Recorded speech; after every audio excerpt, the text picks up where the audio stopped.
যেটা 15 বছরে হয় নাই সেটা আজকে হয়েছে। যেটা গত 15 বছরে ঘটেনি সেটাই ঘটল আজ। দেশের রাজনীতির মঞ্চে বিতর্ক যেন ছায়ার মতো পিছু ছাড়ছে না বিএনপি। কখনো দলীয় নেতাদের ব্যক্তিগত অবস্থান, আবার কখনো উত্তপ্ত ভাষার প্রতিক্রিয়ায় সৃষ্টি হচ্ছে অস্বস্তিকর পরিস্থিতি।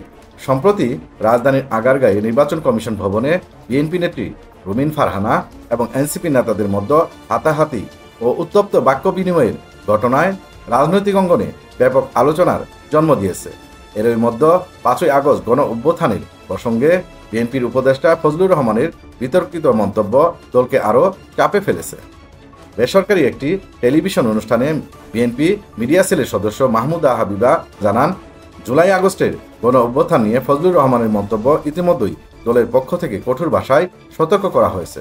তিনি বলেন, 5ই আগস্টের পর ভেবেছিলাম পতিত সরকারের সময়কার নোংরা রাজনৈতিক সংস্কৃতির অবসান ঘটবে, কিন্তু দুর্ভাগ্যজনকভাবে এখনও কেউ কেউ সেই সংস্কৃতি চালিয়ে যাচ্ছেন।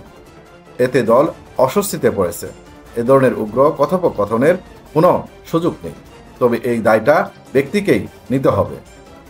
তিনি আরও যোগ করেন, তরুণদের ভুল হলে ক্ষমার সুযোগ থাকে, কিন্তু প্রবীণদের ভুল অনেক বড় দায়বদ্ধতার প্রশ্ন তুলে। পাশাপাশি তিনি মব কালচার, হামলা ও হত্যার হুমকির বিরুদ্ধে অবস্থান জানিয়ে বলেন, রাষ্ট্রের আইনি ব্যবস্থা আছে, কেউ ন্যাক্কারজনক মন্তব্য করলে তার বিরুদ্ধে মামলা করা সম্ভব, কিন্তু কারো বক্তব্যের জেরে তার বাড়িতে ভিড় করা বা হুমকি দেওয়া হলে সেটা আর পতিত সরকারের সংস্কৃতি থেকে আলাদা থাকে না।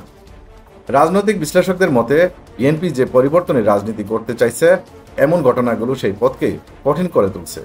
বিশেষ করে নির্বাচনের আগে এমপি প্রার্থী পর্যায়ে যদি হাতাহাতি, সংঘর্ষ বা ব্যক্তিগত আক্রমণ ঘটে, তাহলে জনগণের মনে প্রশ্ন উঠতে পারে, ভবিষ্যতে সংসদে এ ধরনের প্রতিনিধিরা নিজেদের কতটা নিয়ন্ত্রণে রাখতে পারবেন। রাজনীতির মঞ্চে ভুলভ্রান্তি ক্ষমাযোগ্য হলেও দায়িত্বজ্ঞানহীন মন্তব্য, পারস্পরিক দস্তাদস্তি এবং উগ্র প্রতিক্রিয়া সব মিলিয়ে বিএনপি এখন যেন এক অস্বস্তিকর সময় পার করছে। তাই প্রশ্ন উঠেছে, অভ্যন্তরীণ সংকট কাটিয়ে পরিবর্তনের অঙ্গীকার বাস্তবায়নে বিএনপি কি একটি পরিণত রাজনৈতিক সংস্কৃতি গড়ে তুলতে পারবে?